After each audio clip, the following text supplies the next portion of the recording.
here in Washington. Former special counsel Jack Smith is testifying behind closed doors to a GOP-led committee investigating his investigation of Donald Trump during his time out of power. Smith is rejecting President Trump's allegations that he was out to get him. In his opening statement obtained by CNN, Smith said, quote, "The basis for those charges rests entirely with President Trump and his actions." El fiscal de las pesadillas trumpistas ha regresado. Y lo ha hecho por razones concretas y muy correctas. El Comité de Supervisión de la Cámara creyó que iba a meterlo en un cuarto encerrado, sin cámaras, sin que el país lo escuchara, sin que los estadounidenses puedan oír directamente de su voz lo que él investigó y lo que él procesó contra Donald Trump. Pero les salió al revés. Jack Smith dio una declaración inicial y gracias a los reportes ya sabemos lo que se dijo. Y bueno, esperen escuchar todo esto, amigo, porque lo que se está conociendo es exactamente lo que el trumpismo no quería que el público escuchara. Pero bueno, primero voy a leerles partes, ¿ok? Acá está lo que dijo Jack Smith en su apertura. Desde ese momento, para Donald Trump empezó la pesadilla. Nuestra investigación desarrolló prueba más allá de toda duda razonable de que el presidente Trump participó en un plan criminal para revertir los resultados de las elecciones presidenciales del año 2020 e impedir la transferencia legal del poder. También dijo esto: nuestra investigación desarrolló evidencia contundente de que el presidente Trump retuvo deliberadamente documentos altamente clasificados luego de dejar el cargo en enero del 2021, almacenándolos en su club social Mar-a-Lago, incluyendo en un baño, un salón de baile y en lugares donde se realizaban eventos y reuniones. Bueno, de esa parte aún no tenemos el video porque pues esto fue a puertas cerradas, ya que los republicanos MAGA obviamente no quieren que el país escuche a Jack Smith en voz alta, aunque ya estábamos viendo de qué se trata, ¿no? Y a ver, presten atención, ¿no?, a esa frase que es clave: más allá de toda duda razonable. Ese estándar es incluso más alto, ¿no?, que el que se necesita, ¿no?, para poder acusar a alguien formalmente. A ver, para poder hacer una acusación, un indictment, lo que necesitas es una causa probable. Lo que Jack Smith está diciendo es: yo tenía más evidencia de la que se necesitaba para presentar el caso. Tenía evidencia para ganarlo en juicio. Luego agregó otra parte que es pura dinamita. Dijo que aprovechando la violencia del 6 de enero, Donald Trump y sus aliados intentaron llamar a miembros del Congreso para empujar un esquema criminal, presionándolos para que retrasaran la certificación de las elecciones del año 2020, que es lo que creo que ya todos conocen, ¿no? Esto es lo que se ha llamado y se ha investigado como la pieza de las llamadas, los registros telefónicos, quién llamó a quién, cuándo, cómo, qué clase de coordinación hubo, ¿no? Y bueno, Smith lo remata con una frase durísima: yo no elegí a los miembros del Congreso que fueron llamados. Donald Trump los eligió. A ver, para que quede claro, no es que Jack Smith sea nuevo, ¿no?, en todo esto. Ya lo escuchamos antes. De hecho, recordemos cuando Smith anunció la acusación formal. Hay un video de ese momento. Y sí, aún está en el sitio del Departamento de Justicia. Por ahora, ¿no? Pues miremos eso, recordemos. Today, an indictment was unsealed, charging Donald J. Trump with conspiring to defraud the United States, conspiring to disenfranchise voters, and conspiring and attempting to obstruct an official proceeding. The indictment was issued by a grand jury of citizens here in the District of Columbia, and it sets forth the crimes charged in detail. I encourage everyone to read it in full. The attack on our nation's capital on January 6th, 2021, was an unprecedented assault on the seat of American democracy. As described in the indictment, it was fueled by lies. Lies by the defendant targeted at obstructing a bedrock function of the U.S. government, the nation's process of collecting, counting, and certifying the results of the presidential election. The men and women of law enforcement who defended the U.S. Capitol on January 6th are heroes. They are patriots and they are the very best of us. They did not just defend a building or the people sheltering in it. They put their lives on the line to defend who we are as a country and as a people. They defended the very institutions and principles that define the United States. Since the attack on our Capitol, the Department of Justice has remained committed to ensuring accountability for those criminally responsible for what happened that day. This case is brought consistent with that commitment, and our investigation of other individuals continues. También lo escuchamos hace unos meses, cuando él ya sabía que los republicanos MAGA lo iban a citar, o que bueno, iban a intentar, ¿no?, arrastrar el barro en el Congreso. Y empezó a sacar su versión al aire de una forma un poco preventiva. Hubo un intercambio, si no me equivoco, con Andrew Weissman, donde habló sobre su investigación y sobre el Departamento de Justicia, ¿no? Veamos eso. The idea that politics would play a role in big cases like this, it's absolutely ludicrous, and it's totally contrary to my experience as a prosecutor. These are team players who don't want anything but to do good in the world. They're not interested in politics.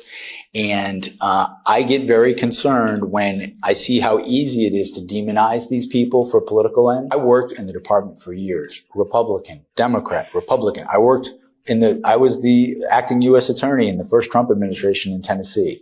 Nothing like what we see now has ever gone on. If there's rules in the department about how to bring a case, follow those rules. You can't say, I want this outcome, let me throw the rules out. The problem is not prosecuting high officials who did something wrong when you do it according to the processes of law in your country.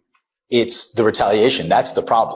Y ahora escuchemos lo que dijo el demócrata Jamie Raskin, que es el miembro de mayor rango demócrata, sobre la decisión de los MAGA de no permitir que Jack Smith hablara en público frente al país, tal y como ocurrió con el comité del 6 de enero. I just want to say that Chairman Jordan made an excellent decision in not allowing Jack Smith to testify publicly, because had he done so, it would have been absolutely devastating to the president and all the president's men involved in the insurrectionary activities of January the 6th. So, I can't get into any further particulars, but I'll just say that Jack Smith has just spent several hours schooling the Judiciary Committee on the professional responsibilities of a prosecutor and the ethical duties of a prosecutor. And he's a sensational and honorable public servant. And we are lucky to have him in the bar in the United States of America. Could you describe at least what his message was generally to the community?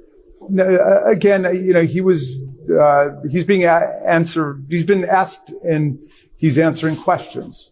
So he didn't come with any particular message, but I'll just say that he's answered every single question to the satisfaction of any reasonable-minded person in that room. Any conclusion that he reached at the end of his investigation that he disclosed with the committee in the deposition? Well, his report speaks for itself in terms of January the 6th and the indictments that were handed down. And the other reports should be public. I mean, that's just absolutely aberrational that it's not public, just like his testimony should be public. Every other special counsel has been able to come here and testify. Robert Mueller's been able to testify. Robert Hur's been able to testify. All the special counsels and independent counsels have come in. And his second report on the retention of classified documents and what crimes may have been committed should also be released. Y hay más, amigos.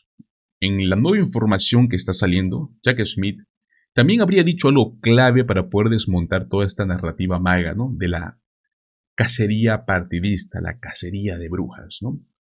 Que la decisión de presentar cargos fue de él, pero que la base para esos cargos se sostiene enteramente en las acciones de Donald Trump, tal y como está descrito en esta acusación.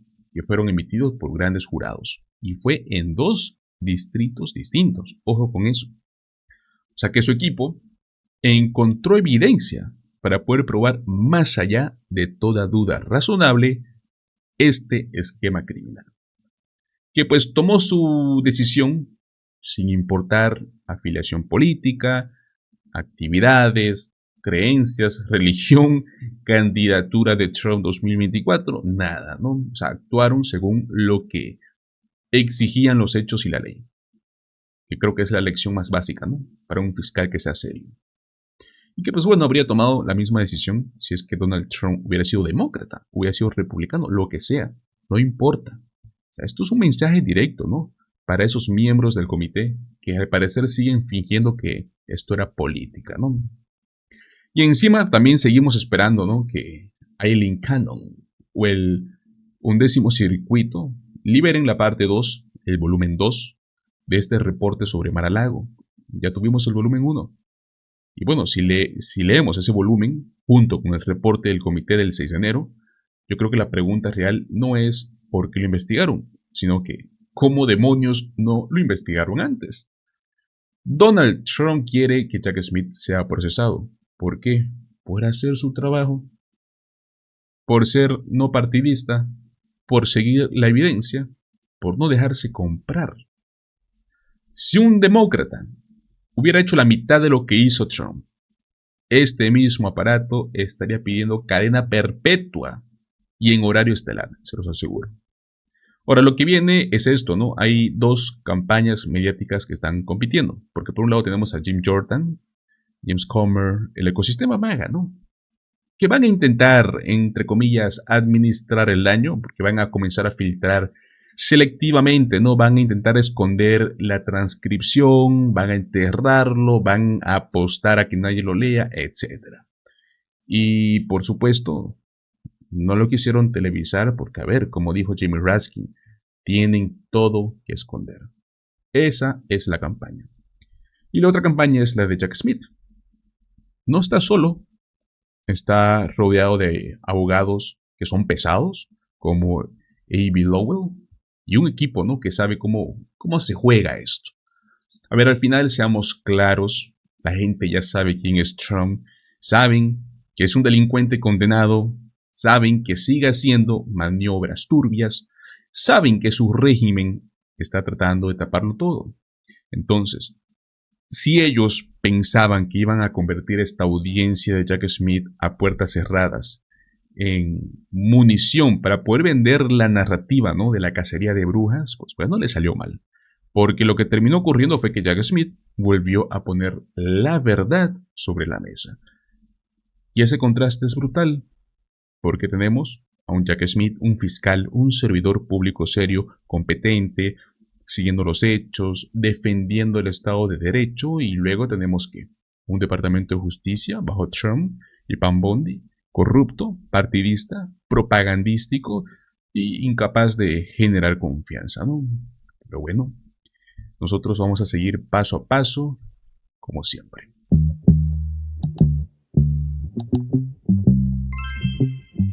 FCC an independent agency? Senator, thanks for that question. I think that, Yes or no is all we need, sir. Yes or no, is it independent? well, there's a test for this in the law, and the key portion of that Yes, test. yes or no, Brendan? The key portion of that test Okay, is I'm going to go to Commissioner Trusty. So just so you know, Brendan, on your website, it just simply says, man, the FCC is independent. This isn't a trick question. okay. The FCC it is yes or not. no? Is not. Okay. Is not. So an is your website independent- wrong? Is your website lying? Possibly. The FCC is not an independent agency. Okay, can I read this to because- you? The FCC's mission on the homepage of the FCC, man. An independent U.S. government agency overseen by Congress. Lo que pasó en el Senado de los Estados Unidos, amigos. Un bombazo. Justamente ocurrió el día de hoy una audiencia explosiva en el Senado de Estados Unidos, donde por fin los demócratas pudieron interrogar y pudieron contraexaminar al comisionado, al presidente de la Comisión Federal de Comunicaciones. Así es, hablamos de Brendan Carr. A ver, este es el tipo que ha estado amenazando, ha estado impulsando investigaciones contra cadenas televisivas, contra programas que hablan negativamente de Donald Trump. Y hoy, amigos, los demócratas estuvieron increíbles en el interrogatorio. Realmente me saco el sombrero.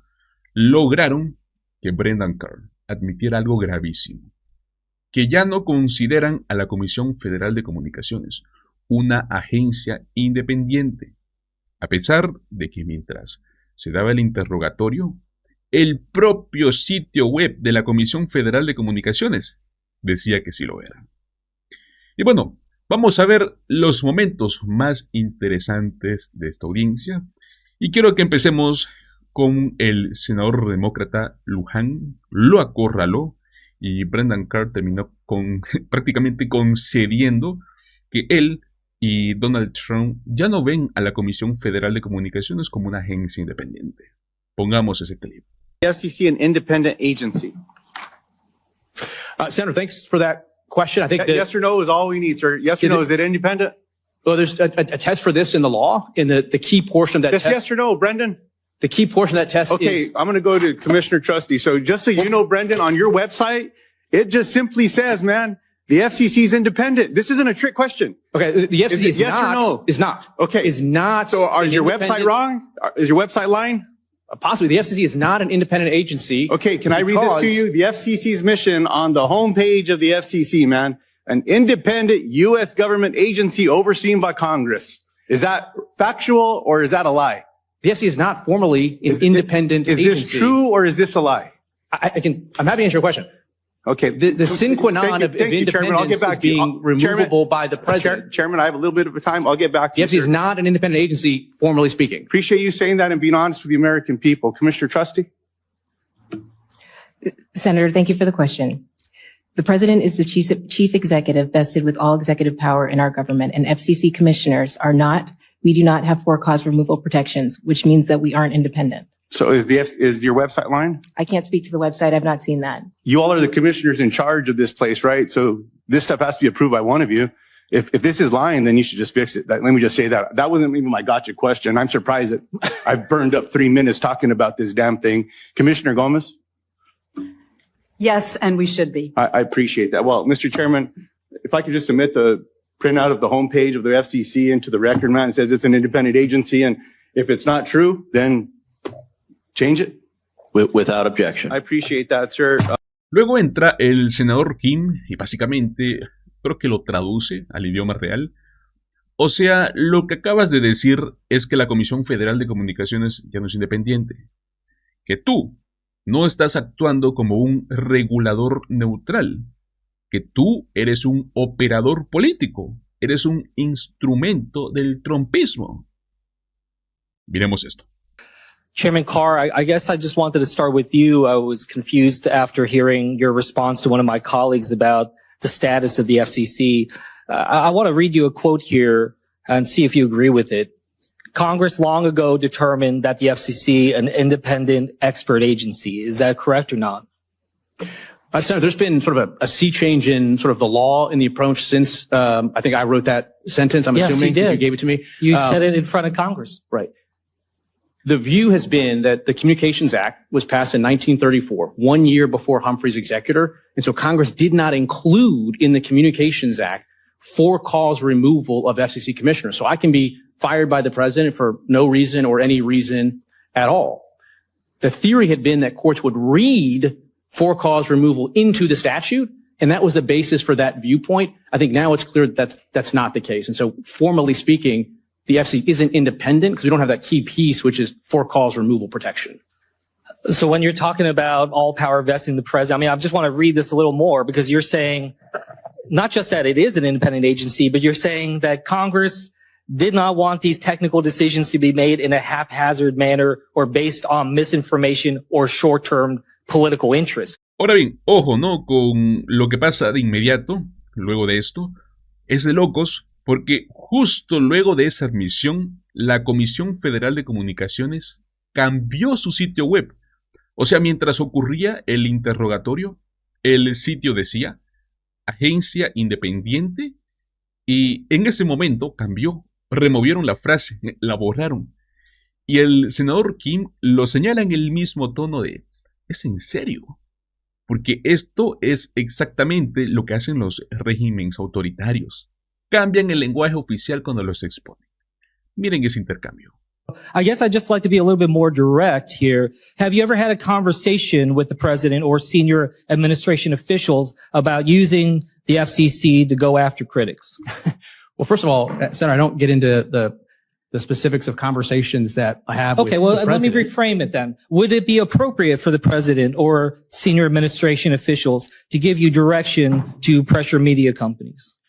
Look, Senator, I'm not going to get into hypotheticals. What I can tell you Well, again look, is the decisions easy by the answer commission. is no. The decision of It's the not a hypothetical. It's literally just trying to determine whether or not you are understanding your job being belonging to the American people. Trump is not your boss. So the the- American people are your boss. The basis and for here's the just commi- one example I want to the give on basis this. for the This is commission why- decisions are going to be based let me on finish, a vote of Let the me three of finish us. my comment here, okay? The reason I raise this is because whether or not you had that conversation in the Oval Office or on a phone call, what we do is we see it all out in front. On August 24th, Trump wrote, ABC and NBC fake news. They are simply an arm of the Democratic Party and should, accordingly to many, have their licenses revoked by the FCC. I would be totally in favor of that because they are so biased and untruthful and an actual threat to our democracy. So this is not hypothetical, like you said. He did intentionally try to pressure you and direct you to be able to use your power in the FCC against media companies that he thought were biased against him. So that's why I just want to say this is not hypothetical. This is not theoretical. This is real. And I was trying to get a sense of whether or not you thought this behavior was appropriate or not. And your failure to be able to directly dictate a line and show that there's integrity in this process concerns me because before the FCC comes all of these decisions. And when you cannot tell me directly that Trump is not your boss, that the American people are your boss, I do not trust you that you can make these decisions with the independent mind that is needed and directed by Congress. And with that, I'll yield back. When we make Chairman. decisions at the commission, it's a vote among the three of us. It's a product of the three of our votes, and we all can suggest edits and change items, and you can see for yourself the bases in reasoning for it. So would it be Subject to appropriate judicial then scrutiny. for the president to try and remove and replace any commissioner because he disagrees with the decisions made by that commission? The president can remove any member of the commission for any reason or no reason I at know all. that, but do you think that's appropriate? It's up to the president to decide. Okay, well then we got your answer. With that, I'll yield back.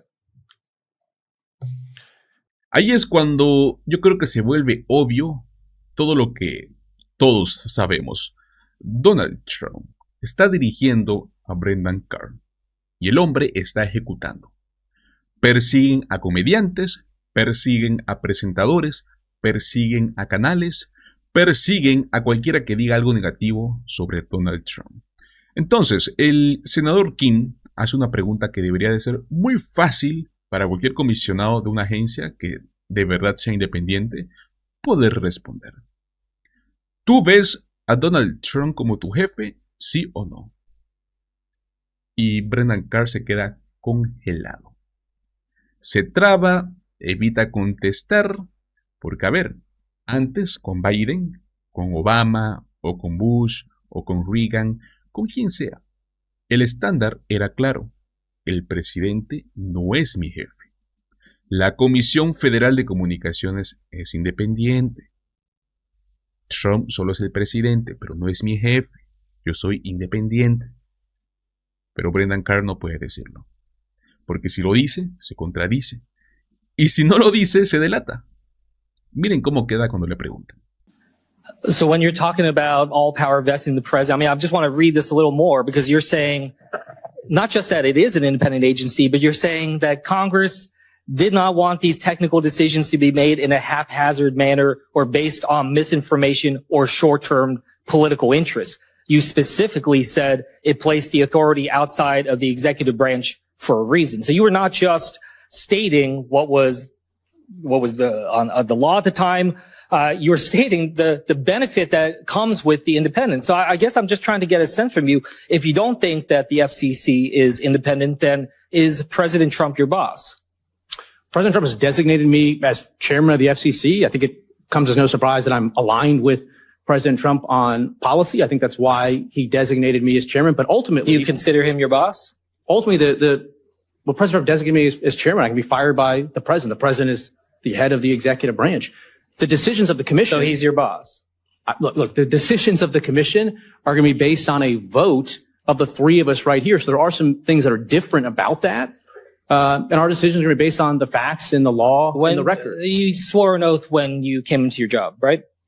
Does the oath have the word president in it?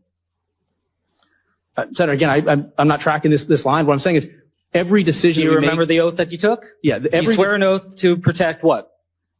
Sir, every single decision. What is it that you're protecting? In this job, we're based on the facts, Constitution of the United States. I'm just, listen, this is not consistent a with the test here. Constitution. I'm just trying to get a sense of how you're trying to operate here. Luego entra el senador Schatz de Hawái, le da con todo en su contraexamen. Thank you to all the commissioners. Thanks to the committee for conducting this hearing. Chairman Carr, you and I have actually known each other for maybe 10 years now. We've had several meetings in our office, and it's usually, I don't want to say mundane, but it's technocratic, it's technical, it's nonpartisan, and all the rest of it. And so I'm hoping we can do that again right here. It's fine. I'm hoping we can do that again right here, but it is a more sensitive topic. So I'm just going to ask you a couple of yes or no questions. I don't mind a quick explanation, but I'll make a promise to you not to hector you for 3 or 4 minutes if you can give me quick yes or no's or at least quick explanations. Chairman Cruz said, I think it is unbelievably dangerous for the government to put itself in the position of saying we're going to decide what speech we like and what we don't, and we're going to threaten to take you off the air if we don't like what you're saying. Do you see this issue the same way as the chairman? Well, my position on this is pretty clear. We have a public interest standard that Congress has put into the law, and there's a number of very specific rules and doctrines that flow from that. The broadcast hoax rule, the news distortion rule. So my position, and I think the Trump administration position, is that we should be enforcing those rules and policies. If Congress wants to change it, you're free to change it. So you think you have jurisdiction over political satire under the public interest standard and the news distortion standard, just to put a fine point on it? My position is that one is a yes or no. Do you have jurisdiction or not?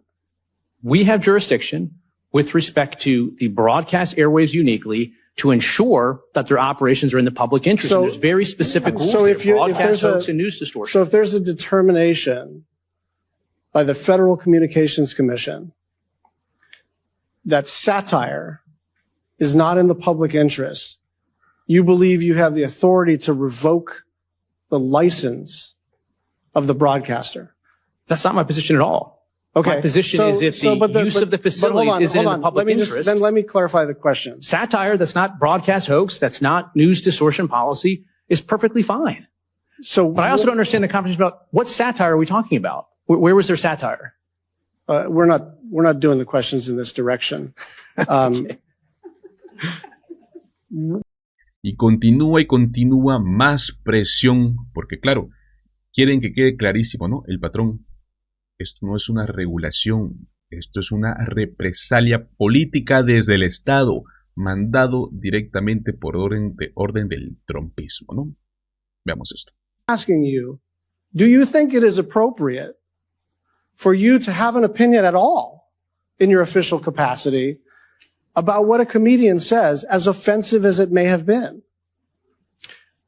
Senator, my job is to implement the law passed by Congress. And Congress has said that broadcast is fundamentally different, that there's a public interest standard.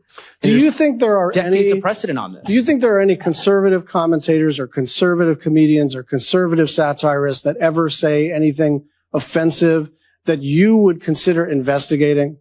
I'm not looking at things that are offensive or awful, to use your words. I'm looking at things that are consistent with our public interest rules and regulations. That's the full scope. And in what way? So I'm a little confused because it seems to me that in subsequent conversations, I forgot after Ted and John Thune and Dave McCormick and others said, "Oh, this seems like a little much for you, Chairman," that you went out and you said, "That was fake news. I didn't do that.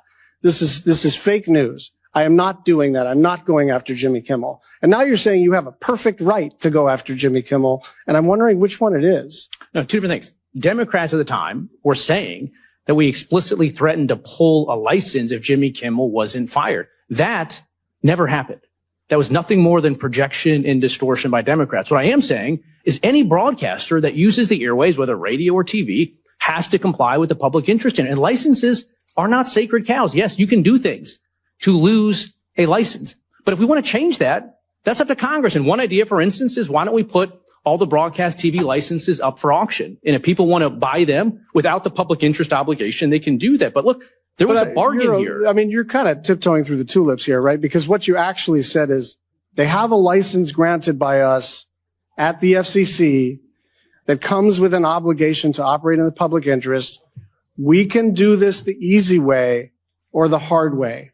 These companies can find ways to change conduct and take action, frankly, on Kimmel, or there's going to be additional work for the FCC ahead. Chairman, my final comment is I have actually enjoyed our relationship. I have praised you behind your back as a solid, someone I disagree with, but solid, knowledgeable person. This stuff, at least up until the last year, has been out of character, and it will not age well. And it will not age well on the conservative side of the aisle and the liberal side of the aisle. This is not American FCC behavior. And I'm hoping we can recalibrate. So let me try to understand this. Did you have an issue when Senator Markey told the FCC to investigate Sinclair for their news activities? Was there any issue raised there? I'm going to allow this because I was tough on you. You did ask me a question. This is the first time I've ever going to respond to a question from a witness. I did not sign that letter. Luego, el senador Markey lo presiona específicamente por el tema este del comediante, de Jimmy Kimmel. Imagino que recuerdan, ¿no?, esa noticia. Y claro, por su comportamiento público, ¿no?, preguntándole si es que se arrepiente de ese tweet y de esa amenaza disfrazada de regulación. Pues bueno, veamos lo que responde.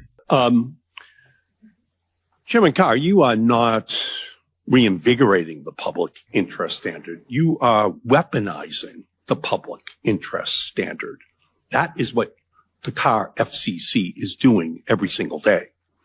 Behind me are your past tweets declaring your commitment to the First Amendment. You even defended political satire, saying in 2022, it challenges those in power. And that's why people in influential positions have always targeted it for censorship. That's why your threats against ABC and Disney over Jimmy Kimmel's political monologue were so outrageous. And here's what you said. In September of 2025, as the chairman of the FCC, we can do this the easy way or the hard way. These companies can find ways to change conduct or take action, frankly, on Kimmel, or there's going to be additional work for the FCC ahead. Now, that statement was roundly condemned across the political spectrum. Chairman Cruz called it dangerous as hell. Chairman Carr, do you regret making that statement? Yes or no? Senator Markey, thank you for the question. My job is to enforce the law as passed by Congress that includes a public interest standard, and broadcast TV is fundamentally different than any other medias. We have a news distortion rule. Do you regret making that statement? Senator, my job is to enforce the law. So you don't regret making that statement? Well, that's a refusal to take accountability for your language, for your use, your abuse of power. You will not say that you made a mistake. Entonces, la senadora Klobuchar entra con una pregunta que lo destruye por lógica simple. Qué interesante que estés investigando a un montón de medios. Ah, pero qué raro, ¿no?, que el único que no tocas es Fox News. Veamos eso. Chairman Carr, in 2022, you tweeted, political satire is one of the oldest and most important forms of free speech. It challenges those in power while using humor to draw more people into the discussion. That's why people in influential positions have always targeted it for censorship. Yes or no, do you still agree that political satire should be protected speech?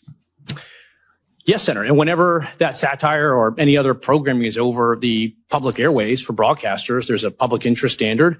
And there's a news distortion rule, a broadcast hoax rule. You answered it, yes, and I'm just... opportunity rule. I'm going to go on. That particular instance, too, had to do with speech on social media, where Biden administrations were trying to shut down political speech. Again, an area where There is Okay, no license. we'll get There's to no that. public interest standard. We'll get to that We in a want minute. Robust, wide open speech. I believe too that there is no place in chilling political satire. But after Jimmy Kimmel's monologue, you went on a podcast and suggested that ABC should take Kimmel off the air saying, we can do this the easy way or the hard way. Those were your words. Do you think it is appropriate to use your position to threaten companies that broadcast political satire? I think any licensee that operates on the public airwaves has a responsibility to comply with the public interest standard. And that's been the case for decades. I asked if you think it's appropriate for you to use your position to threaten companies. And this incident with Kimmel wasn't an isolated event. You've launched investigations into every major broadcast network except Fox. Is that correct?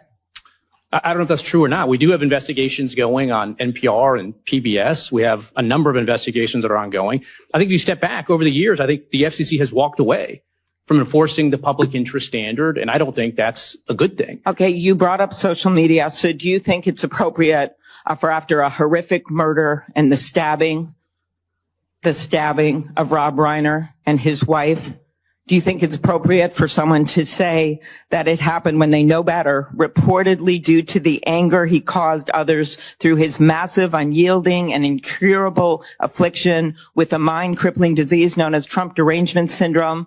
He was known to have driven people crazy by his raging obsession of President Donald J. Trump, with his obvious paranoia reaching new heights.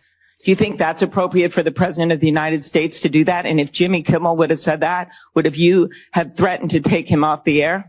Senator, look, Democrats on this dais are accusing me of engaging in censorship, and now you're trying to encourage me to police speech on the internet. I'm simply not going to do it. I'm just asking you. These are the kind of words. I think they are cruel. I think they hurt President Trump to say that kind of thing. I think it hurts him with trust from the American people. But this is the kind of stuff that's going on right now, and yet you are going after broadcast. El intercambio se pone todavía mejor porque Brendan Carr intenta escaparse, ¿no? Con el típico y Biden, como si eso respondiera a algo. No, amigos, Biden ya no es el presidente. Biden jamás dijo, vayan por ese comediante que se burla de mí porque pues me dicen el Sleepy Biden. Eso no pasó. Lo que está pasando ahora es otra cosa. Es un régimen autoritario. Miremos el intercambio de Klobuchar. Broadcast TV is fundamentally different than any other forms of media, whether it's cable or podcast or soapbox or man on the street. There's a public trustee model that Congress has set up. When you were on a podcast, there should be no rules in place when it comes to tech platforms then? I think there's no public interest obligation. There is no license. Do you think we should change the laws? Here's one. Last week, President Trump came out with this dangerous and likely illegal AI rule that preempts all the states from doing anything to try to save people, whether it is kids that are being exposed to content they shouldn't see, or fentanyl, or political videos that are lies. So do you think Congress has the authority to preempt state laws, or do you think President Trump and the agencies like yourself have the authority to preempt state law when it comes to the internet and safety with AI? Well, when it comes to AI in particular, there's an executive order. It asks the FCC to initiate a proceeding. We're going to initiate a proceeding. We're open-minded on where that goes. But look, if you want to step back and talk about weaponization, we saw that for 4 years in the Biden administration. Senate Democrats, including Joe Democrats. Biden is no longer president. You are head of the FCC, and Donald Trump is president, and I'm trying to deal with this right now. Luego viene el senador Peters con otro contraexamen fuerte y muestra, ¿no?, la gravedad institucional. Hablamos de que es una agencia reguladora que ahora se ha convertido en un brazo político. Escuchemos. I'm going to ask you just a simple yes or no question. Will you commit here today that you will not move to revoke any media license for broadcasters or retaliate in any way against broadcast companies merely for choosing to host content that is critical of the president or says something that he may not like? Yes or no? Very simple.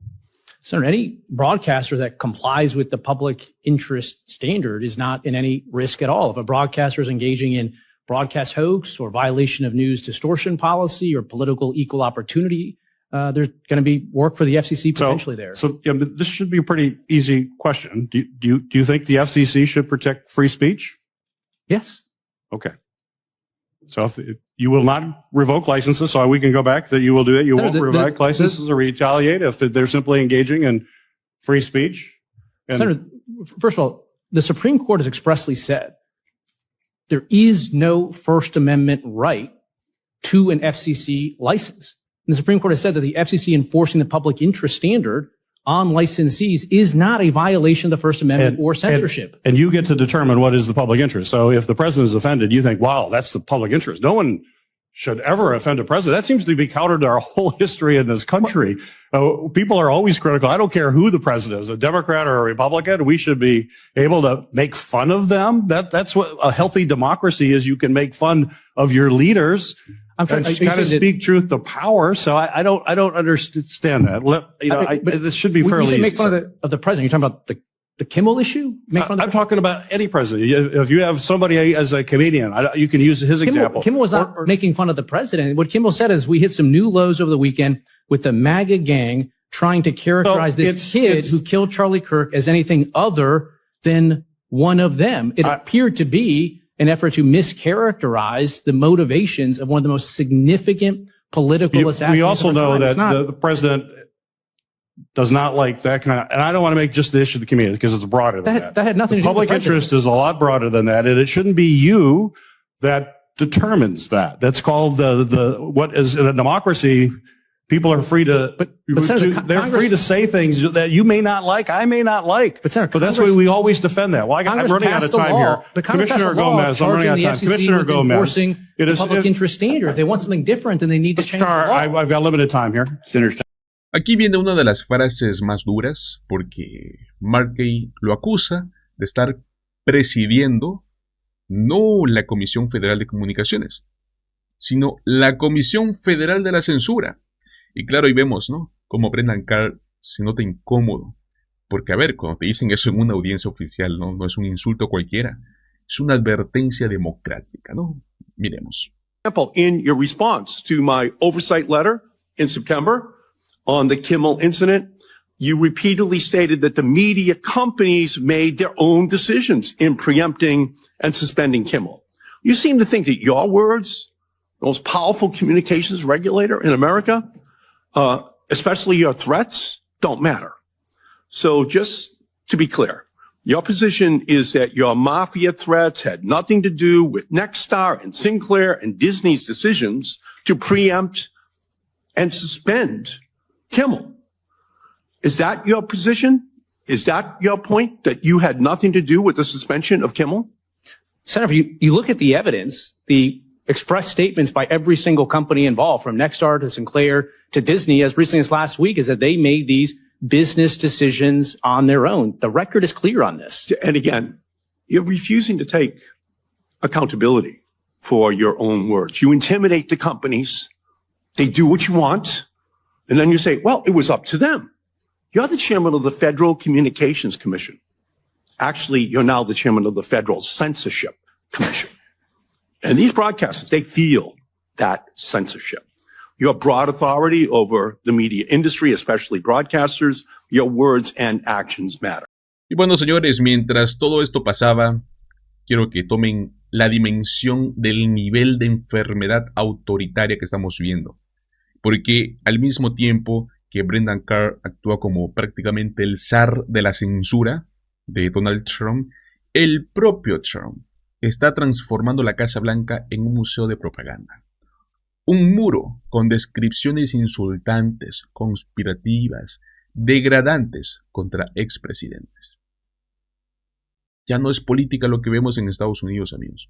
Es una propaganda estatal pegada a una institución pública. Y así es como se normaliza el autoritarismo. Primero atacas a la prensa, luego domas al regulador, luego humillas a los adversarios desde el Estado, y luego te preguntas por qué la democracia se rompe. Ese es el contexto de lo que vimos hoy. Un comisionado de la Comisión Federal de Comunicaciones prácticamente admitiendo que ya no actúan como una agencia independiente. Ahí lo tienen.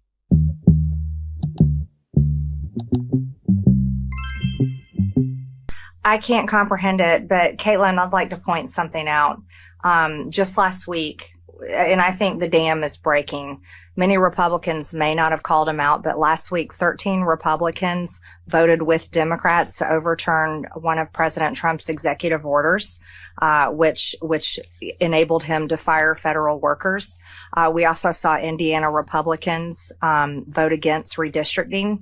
Marjorie Taylor Greene acaba de clavarle el puñal a Donald Trump y también a Mike Johnson.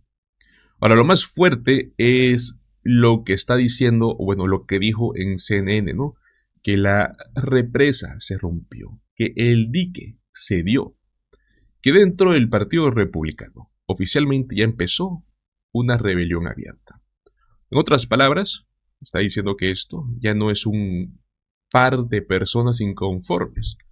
O sea, esto ya es un levantamiento interno, ¿no? Y sí, señores, bueno, pues en la práctica ya está admitiendo algo enorme, que MAGA está entrando en una fase de colapso.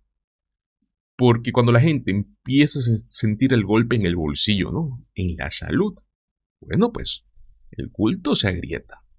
Y bueno, miramos el contexto, ¿no? De repente CNN y hasta el medio del régimen Fox quieren fingir que ahora hablan de asequibilidad, ¿no? De costos, de lo que la gente vive. Y bueno, Marjorie Taylor Greene, que nunca ha sido una brújula moral, ojo, dice que lo que viene es un desastre para Trump y para Mike Johnson. Y que es un desastre hecho por ellos mismos. Básicamente su mensaje es: sigan jodiendo a la gente, quitándoles la salud, y la gente les va a quitar el trabajo en las urnas. Porque claro, lo que están intentando hacer con el tema del Obamacare y de los subsidios es algo imperdonable. Pero bueno, veamos todo lo que dijo, ¿no? Marjorie Taylor Greene dice que la represa se está rompiendo y apunta a un voto que no está recibiendo suficiente atención. Porque no fue solo el tema de la petición de descarga de Jeffrey Epstein, hubo otra que también avanzó. Una donde 13 republicanos se unieron a los demócratas para asegurar derechos laborales y negociación colectiva para trabajadores federales. Esto es muy importante, porque a ver, una petición de descarga es literalmente la única manera de poder rodear al liderazgo, saltárselo. Es prácticamente el Congreso diciendo, bueno, si Mike Johnson nos bloquea, lo pasamos por arriba, ¿no? Bueno, escuchemos lo que dice Marjorie Taylor Greene. It's clearly also really tragic just for the Reiner family. Oh, yes. I mean, you have no problem calling out what the president said, but why do you think other Republicans have struggled to do so? I can't comprehend it, but Caitlin, I'd like to point something out. Just last week, and I think the dam is breaking. Many Republicans may not have called him out, but last week, 13 Republicans voted with Democrats to overturn one of President Trump's executive orders, which enabled him to fire federal workers. We also saw Indiana Republicans vote against redistricting. He didn't call any of them traitors and call for primaries against them. But I would like to say that that is a sign where you're seeing Republicans, they're entering the campaign phase for 2026, which is a large signal that lame duck season has begun and that Republicans will go in all in for themselves in order to save their own reelections. You think the dam is breaking? Luego se va directamente en contra de Donald Trump. Bueno, esta parte es casi surrealista. Le dice, en esencia, tú eres multimillonario, presumes lo rico que eres, mientras que la gente sufre. Tengo un poco de empatía, ¿no? Empatía, señores. Marjorie Taylor Greene diciéndole a Trump empatía. Miremos esto. What I would like to see from the president is empathy for Americans. Donald Trump is a billionaire and he's the president of the United States. When he looks into a camera and says affordability is a hoax and just totally tries to make nothing out of inflation, he's talking to Americans that are suffering and have been suffering for many years now and are having a hard time making ends meet. And so that's not the right message to tell Americans. Luego suelta un bombazo político. Dice que en las elecciones de medio término que para los republicanos MAGA va a ser un desastre total, que los van a arrasar, que se van a ir al piso. Veamos. Do you think in 1 year from now, Mike Johnson will be the Speaker of the House? 1 year from now, I think that's hard to say. I think the midterms are going to be very hard for Republicans. I'm one of the people that's willing to admit the truth and say I don't see Republicans winning the midterms right now. So that doesn't bode well for Mike Johnson. Luego aborda el tema que creo que fue el que detonó el incendio moral, que es el asesinato de Rob Reiner, ¿no? Y de su esposa Michelle. Bueno, pues sabemos que esto es una tragedia familiar inconcebible, un hijo implicado, el componente de la adicción, y bueno, con todo lo que eso significa, dolor, colapso, horror, ¿no? Bueno, pues, aún así, Donald Trump decidió atacar a Rob Reiner, atacar a Michelle, atacar a una familia que ha fallecido, y hasta vender insinuaciones políticas repugnantes, como si eso explicara pues una tragedia humana. Y bueno, Marjorie Taylor Greene lo dice, ¿no? Dice lo obvio. Eres despreciable. Veamos.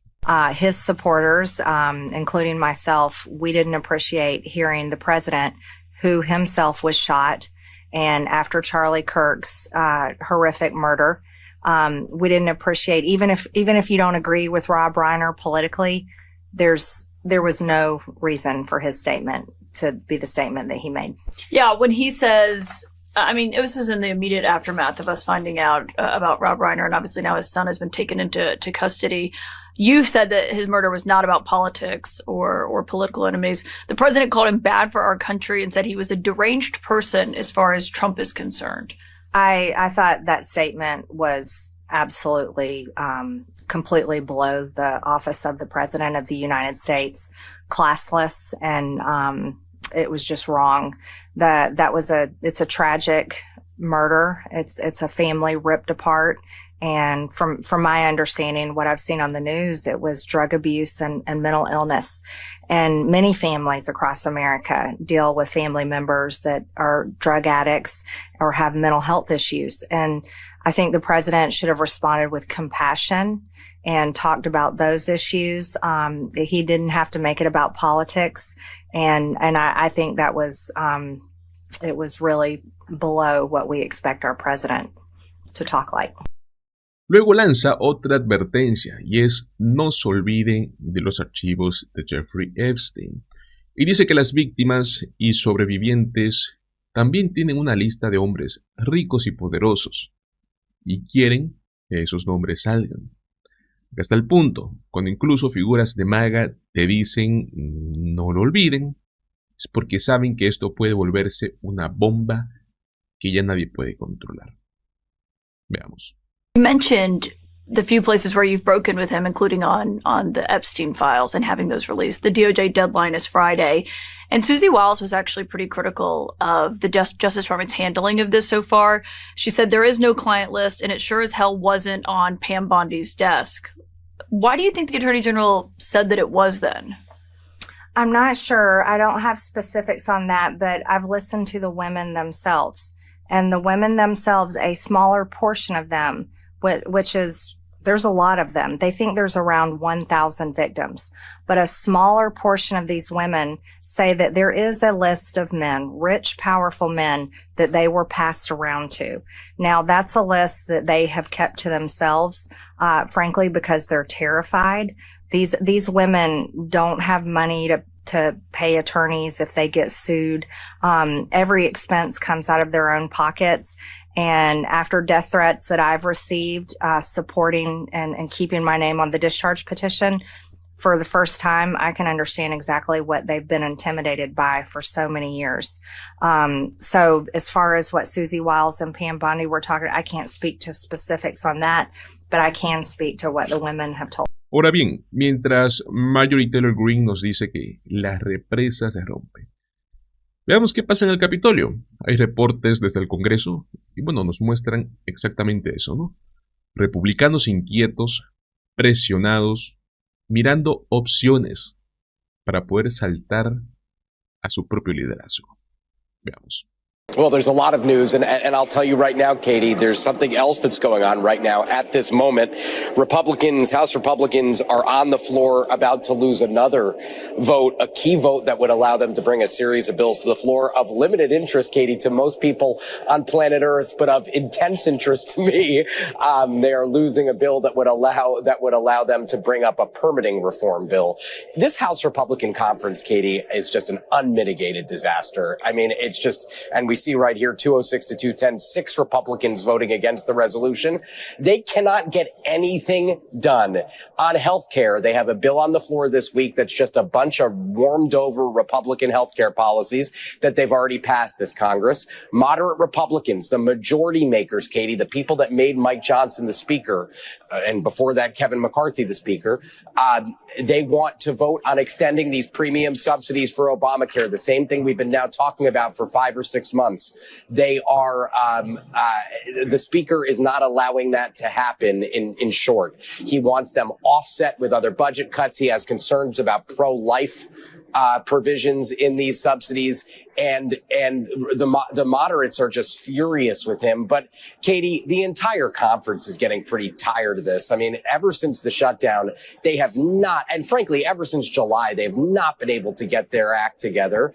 And we're seeing that again right now. It's just a completely unmitigated disaster for Speaker Mike Johnson at this moment. Unmitigated disaster, strong. Y bueno, yo creo que aquí entran movimientos que son cruciales, porque hay reportes de prensa que está especializada en el Capitolio, y dicen que hay republicanos moderados que están considerando seriamente firmar esta petición de descarga. Demócratas que buscan una extensión limpia de 3 años de los créditos y subsidios para el Obamacare. Por ejemplo, se reporta que el congresista Brash Nahan dice que no descarta firmar, que está evaluando cómo se mueven las reglas, incluso hablando de esto con Fitzpatrick, con Lawler, y dicen que van a reagruparse y verán qué opciones hay. A ver, amigos, prácticamente, ¿no? En traducción al español, se están preparando para rodear a Mike Johnson. ¿Y por qué? Pues bueno, MAGA Mike Johnson está diciendo a estos republicanos que no habrá extensión. Y lo que quieren empujar como una alternativa es como que algún tipo de Frankenstein legislativo.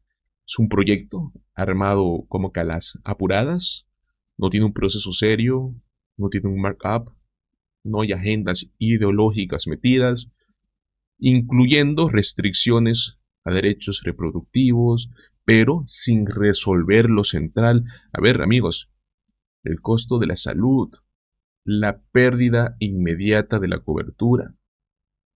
Claro, ahí aparece un dato político que es brutal, y Mike Lawler, republicano de Nueva York, en una reunión interna se paró y dijo que no va a votar la extensión del Obamacare, que es una mala praxis política, ¿no? Literalmente es un suicidio electoral. Porque él y otros saben la verdad. La gente necesita esos subsidios. Si les quitan eso, la gente los va a castigar en las urnas. Y bueno, ¿qué fue lo que respondió Mike Johnson? Escuchemos. Well, Mike Lawler is a very dear friend and close colleague of mine. And ironically, weekend before last, I was in New York in his district on Long Island, and we were campaigning together, ensuring that he gets reelected. Mike Lawler fights hard for New York, as every Republican in this conference does for their districts. The districts are different. They have different priorities and ideas, but we do have, there's about a dozen members in the conference that are in these swing districts who are fighting hard to make sure that they reduce costs for all of their constituents. And many of them did want to vote on this Obamacare, COVID era subsidy the Democrats created. We looked for a way to try to allow for that pressure release valve, and it just was not to be. We worked on it all the way through the weekend, in fact, and in the end, there was not an agreement, wasn't made. Now, everybody was at the table in good faith, and I certainly appreciate the views and the opinions of every member of this conference. But I will tell you one thing: they will all join in unity on is voting for this bill that we've been discussing this morning. Ahí lo tienen, amigos. Esto ya no es solo demócratas versus republicanos, ¿no? Esto es republicanos peleándose en contra de republicanos. una rebelión que crece, tenemos una petición de descarga como arma para saltarse a Johnson. Y claro, tenemos a Trump empujando el caos desde arriba. Pues bueno, hasta cuando Marjorie Taylor Greene tiene que salir en CNN a decir que el dique se rompió, es porque el olor a desastre ya llegó a la Casa Blanca.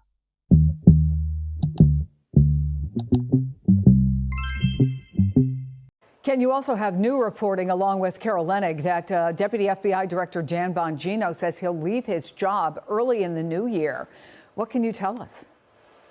Yeah, that's right. Bongino has told a number of colleagues and his close staff that he's gone, essentially. He's going to announce it fairly soon. We've reported that some of his effects have been moved out of his office. That's according to more than 8 people that we've talked to. Look, everybody I've spoken to at the FBI believes he's gone. Señoras y señores, comienzan a saltar del barco. Dan Bongino, el subdirector del FBI, acaba de anunciar que va a renunciar. Lo interesante, ¿no?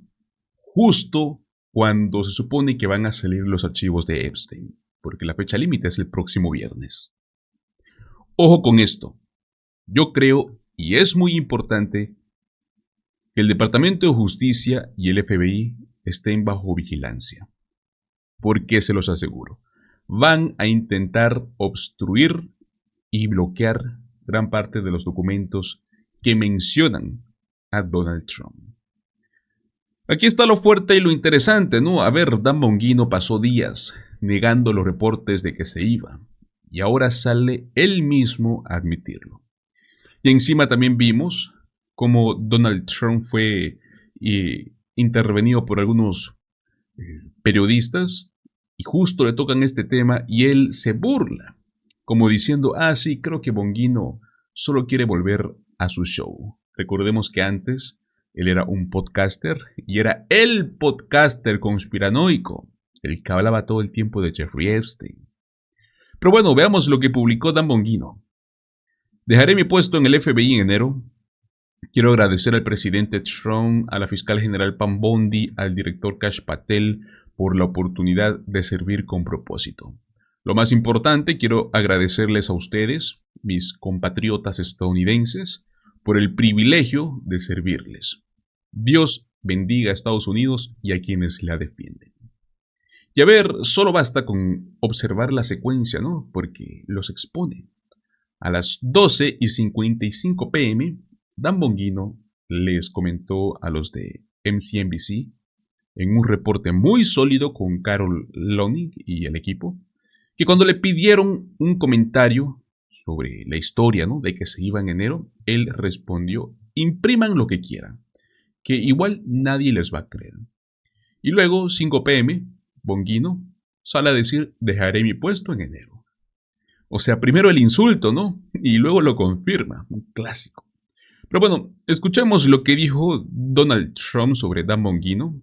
Básicamente dice, creo que Bongino quiere enfocarse en su show. Escuchemos lo que dice. Oh, Dan did a great job. I think he wants to go back to his show. Yeah, I do. Tal y como lo dijo Ron Filkowski, Dan Bongino no aguantó la presión. Y ahora se regresa a gritar conspiraciones que sabe que no son ciertas frente a un micrófono. Por cierto, mientras todo esto revienta, hay otra pieza, amigos, que es clave en el rompecabezas del encubrimiento. Y Ghislaine Maxwell, la cómplice de Epstein, expareja de Epstein, condenada por tráfico sexual de menores, acaba de presentar una petición de habeas corpus. Está intentando impugnar su condena federal. Eso sí, no está representada por un abogado en esa presentación, pero aquí está el punto político, ¿no? Ella está tratando de crear un argumento para luego salir a decir, como estoy pidiendo que me liberen, tengo que invocar la quinta enmienda en contra de la autoincriminación. Entonces, puedo hablar con Todd Blanche, que es el ex abogado de Donald Trump, ¿no? Y ahora es el número 2 en el Departamento de Justicia. Pero no tengo por qué contestar nada a los demócratas del comité de supervisión. Les aseguro que eso va a suceder. Se dan cuenta, ¿no? Es como que te hablo, te muevo, te protejo y tú te callas legalmente. Y Ghislaine Maxwell, completamente comprada. Quiero recordar algo desde el inicio. Dan Bongino ya se veía, ¿no?, torturado en ese puesto. De hecho, se reportó que desde el primer día en el trabajo, Bongino recibió los archivos de Epstein y que se los mandó el equipo de redacción del FBI. Tipo como que, bienvenido al FBI, aquí tienes la papa caliente, ¿no? A ver, también se supo por entradas, por registros, que en una sola semana hubo como $1 millón en horas extras. No sé si recuerdan esa noticia de que hubo más de 1,000 agentes y empleados del Departamento de Justicia trabajando horas extras porque fueron asignados a un equipo para procesar los documentos desde marzo. ¿Por qué tanto esfuerzo? Porque sabemos que el nombre de Trump aparece en los archivos y mandaron a censurar toda esa parte. Incluso, como vimos, Susie Wiles, la jefa del gabinete de Trump, lo dijo en Vanity Fair, que Donald Trump está por todos lados en esos archivos. Claro que también intentó maquillarlo, ¿no?, con el cuento de que eran playboys jóvenes que andaban de fiesta. Pero ¿qué clase de defensa será esa? Ni idea. También recordemos a Dan Bongino, amigos, antes de llegar al FBI en Fox y en los podcasts llorando, ¿no?, diciendo que no aguantaba, que dejó todo, que la familia estaba sufriendo. Recordemos eso. I mean, I gave up everything for this. I mean, you know, my wife is struggling. I'm not a victim. I'm not Jim Comey. It's fine. I did this and I'm proud I did it. But if you think we're there for tea and crumpets, well, I mean, Cash is there all day. We share it. Our offices are linked. He turns on the faucet. I hear it. He's there he gets in at like 6 o'clock in the morning. He doesn't leave till 7 at night.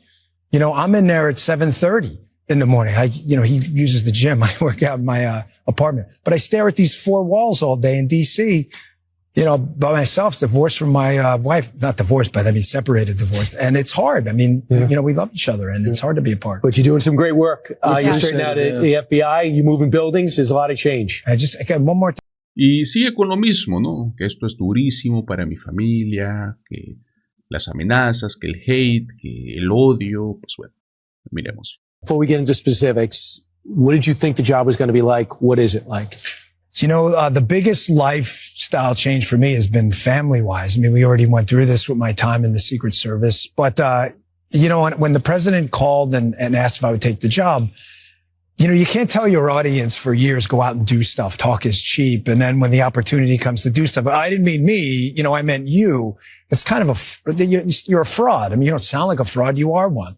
So, it was a lot. It's been tough on the family. People ask me all the time, you know, do you like it? I say, no, I don't. But the president asked me to do this to like it. You know, nobody likes going into an organization like that and having to change things and make big, bold changes. But, you know, I was at one of our facilities yesterday down in Winchester, and a woman who worked there, very nice, said, you know, I used to watch your show. I miss you. I said, you know, I miss me too. You know, part of you, part of you dies a little bit when you see all this stuff from behind the scenes. Bueno, aquí entra lo más hipócrita. Antes de ser este subdirector del FBI, Dan Bongino era un podcaster. Hacía videos para YouTube prácticamente. Su gran tema, al igual que Kash Patel, era Jeffrey Epstein. Se la pasaba diciendo que el FBI lo estaba tapando, que el Departamento de Justicia lo estaba tapando, que no fue un suicidio lo de Jeffrey Epstein, que suelten todo ya mismo, que liberen los archivos, amigos. Todos los días Dan Bongino salía a decir eso. Y qué coincidencia, ¿no? Que entró al FBI y terminó siendo parte del aparato que bloqueó y maquilla los archivos de Epstein. A ver, para que vean el nivel de cinismo, miremos esta entrevista con María Bartiromo del medio del régimen que se hace llamar Fox, haciendo una pregunta básica a Kash Patel y a Dan Bongino. Miremos. You said Jeffrey Epstein committed suicide. People don't believe it. Well, I mean, listen, they have a right to their opinion, but as someone who has worked as a public defender, as a prosecutor, who's been in that prison system, who's been in the Metropolitan Detention Center, who's been in segregated housing, you know a suicide when you see one, and that's what that was. He killed himself. You want me to get, I've seen the whole file. He killed himself. También recuerden esto. Axios ya había reportado hace meses que Dan Bongino tuvo que tomarse un día por estrés, luego de un choque en la Casa Blanca con Pam Bondi, ¿no? Por cómo es que se están manejando los archivos de Epstein. A ver, amigos, seamos honestos. Ya venimos diciendo esto hace rato, ¿no? Que este tipo se iba a ir. De hecho, una de las primeras cosas que se reportó en esta semana es que prácticamente ya estaba fuera, que su escritorio estaba limpio y ya no estaba operando realmente, ¿no? Como antes. Y ahora, también encaja, ¿no? Con lo que Dan Bongino le dijo a Hannity. Antes me pagaban por mis opiniones. Y algún día voy a volver a un lugar donde me paguen por mis opiniones. O sea, el plan era ese, ¿no? Volver al micrófono. Volver al show. Veamos. You know, I don't know if you remember this. This is before you became the deputy FBI director. You put a post on X right after this happened. And you said there's a massive cover up because the person that planted those pipe bombs, they don't want you to know who it is because it's either a connected anti-Trump insider or an inside job. You said that, you know, long before you were even thought of as deputy FBI director. Yeah, that's why I said to you, this investigation's just begun. We are pretty comfortable. We have our guy. I think as again, legal process starts to surface and information, facts start to come out. The public's going to be very comfortable with the investigation that was conducted under Director Patel and his leadership. He's been great on this. But I don't want to, listen, I was paid in the past, Sean, for my opinions. That's clear. And one day I'll be back in that space. But that's not what I'm paid for now. I'm paid to be your deputy director. And we base investigations on facts. And, it was interesting. I was looking out in the crowd today at the presser, and I saw a couple of media figures who you and I both know who promoted the other scandal, the collusion hoax. And I thought to myself, the difference between us and them is, we evolve. As information and new inputs come out, we can produce different outputs because that's what we believe in. We believe in facts and investigations guided by facts. There were people out there in that crowd, I'm sure still believe in this collusion fairy tale hoax. So we'll see. We're going to be guided by the facts as this thing goes forward. And I can't stop leave the truck here without thanking the president. Ahora bien, estamos aquí, a menos de 48 horas de que la supuesta publicación de los archivos de Epstein se concrete. Y ya comenzamos a ver señales de encubrimiento. Van a decir, hay investigaciones activas. No podemos publicar porque hay procesos. No podemos revelar porque hay víctimas. No podemos por seguridad nacional. Yo creo que cualquier cosa, cualquier excusa, ¿no? A ver, ya lo escuchamos con Mike Johnson, ¿no? Diciendo, no podemos crear nuevas víctimas. Y lo hace refiriéndose no a las víctimas, sino que a los ricos, a los poderosos que supuestamente podrían quedar expuestos. O sea, ahora quieren convertir al que causó todo esto en víctima. Y bueno, ya escuchamos también a Patel, ¿no? Y a Pam Bondi con esa frase tramposa de vamos a entregar todo lo que estemos legalmente obligados a entregar. O sea, traducción, te voy a dar lo mínimo, lo más recortado, lo más inútil. Voy a esconder lo demás. Por eso quise mencionar lo de Ghislaine Maxwell. Hay un patrón. Ella está dispuesta a hablar con Todd Blanche, alto mando del Departamento de Justicia. Es más, habló con él anteriormente, antes de que la hayan trasladado a esa nueva prisión donde prácticamente es un rezo. ¿Qué pasó luego de ese encuentro? Salieron correos, salieron mensajes, salió evidencia, ¿no? Que muestran que Maxwell estaba metida hasta el cuello y que el nombre de Trump aparecía una y otra vez en el entorno. Y luego, casualmente, la mueven, ¿no?, de una prisión de máxima seguridad a una de mínima. Y el régimen sale a decir, no tuvimos nada que ver. Y claro, ahora Maxwell dice, no puedo declarar, voy a invocar la quinta enmienda porque estoy en mi habeas corpus. Todo, amigos, está fríamente alineado. Y nos contrasta, ¿no?, con otra escena. El fiscal especial Jack Smith, en un momento también voy a hablar sobre eso, entra al Congreso y se presenta una deposición. Quiso hacerlo en público y ¿qué hicieron los republicanos? No quisieron. O sea, uno quiere hablar, los otros se esconden, unos empujan con transparencia, otros corren. Ahí lo tenemos, ¿no? Dan Bongino afuera, renunciando justo antes de la famosa publicación de los archivos de Epstein. Pero bueno, hay que ver cómo se desarrolla eso, ¿no?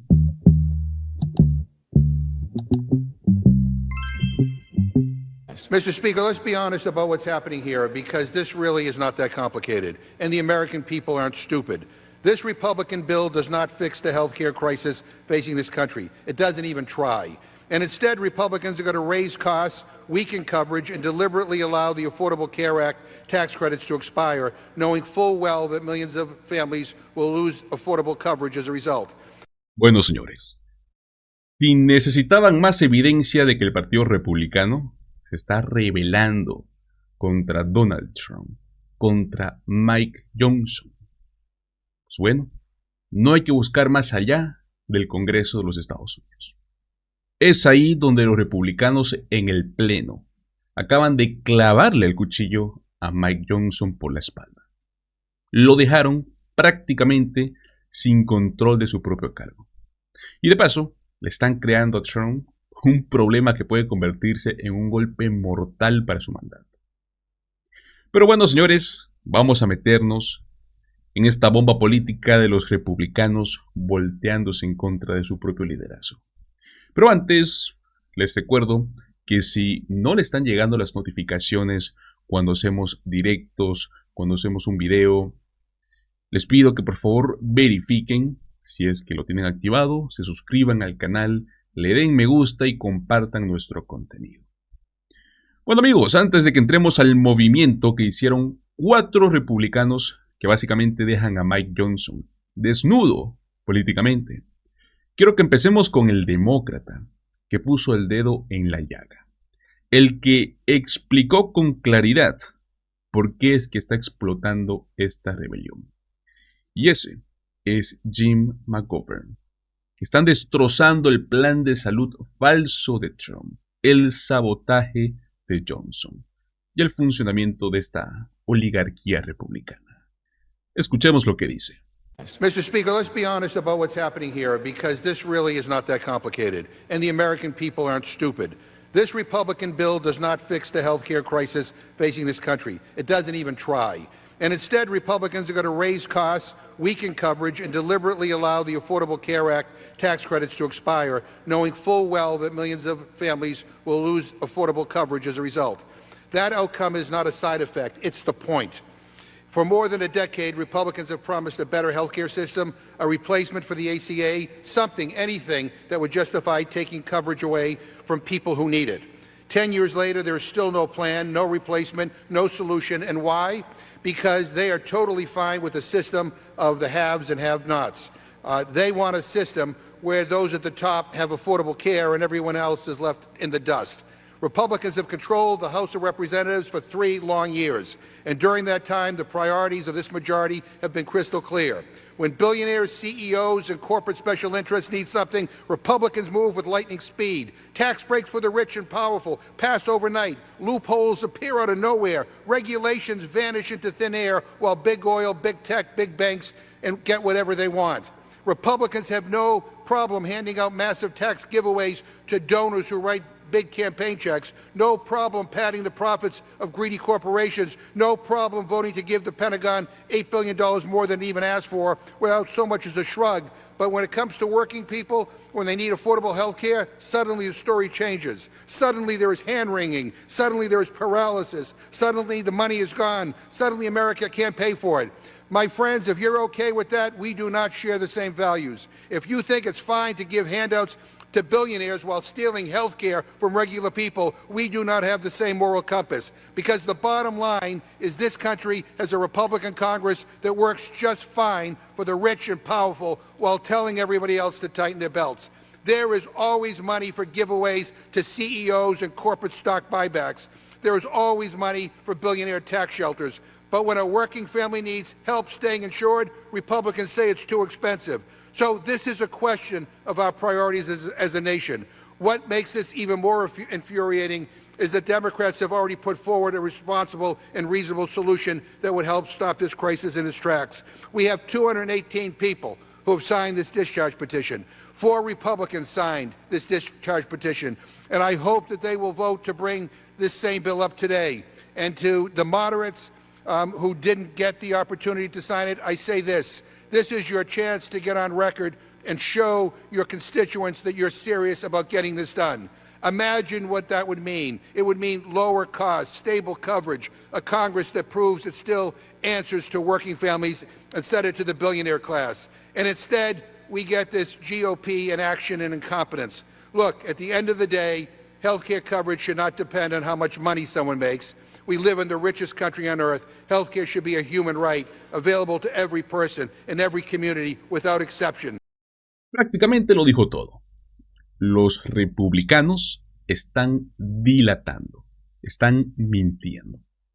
Están actuando con una crueldad tan calculada para empeorar un sistema de salud que actualmente está roto en Estados Unidos. A ver, no les importa tu familia, no les importa mi familia.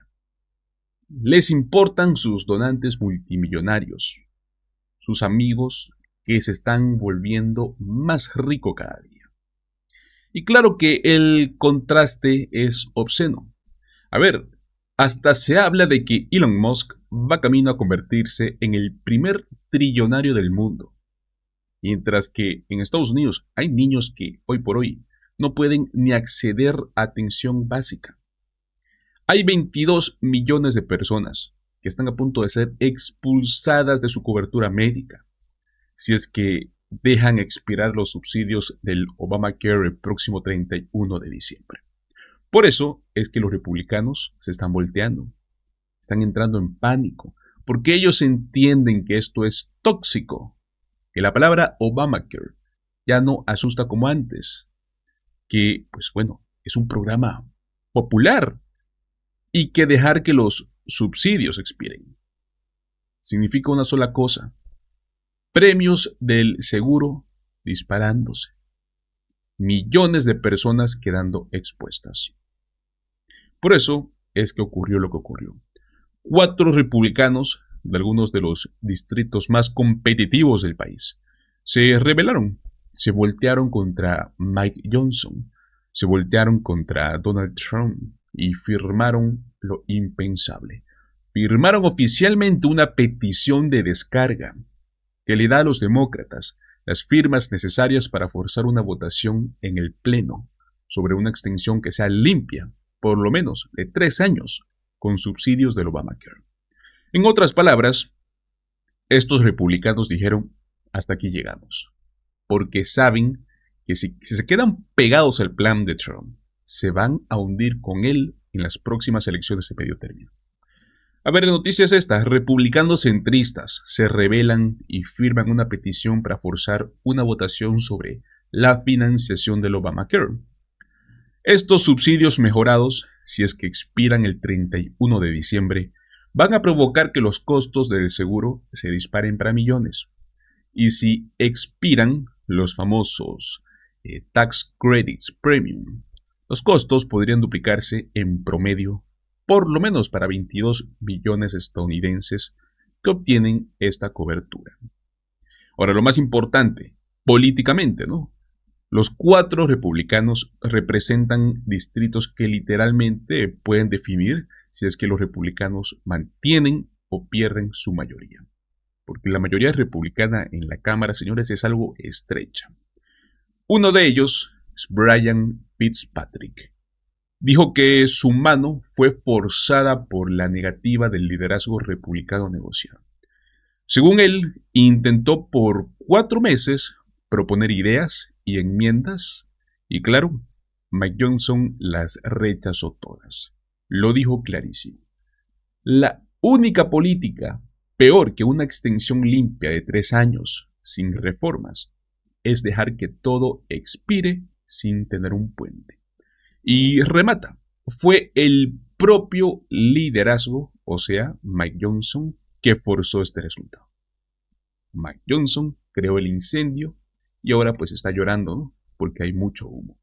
Y claro, esto pone al liderazgo republicano en un aprieto rarísimo, porque la gran mayoría del Partido Republicano quiere que los subsidios expiren.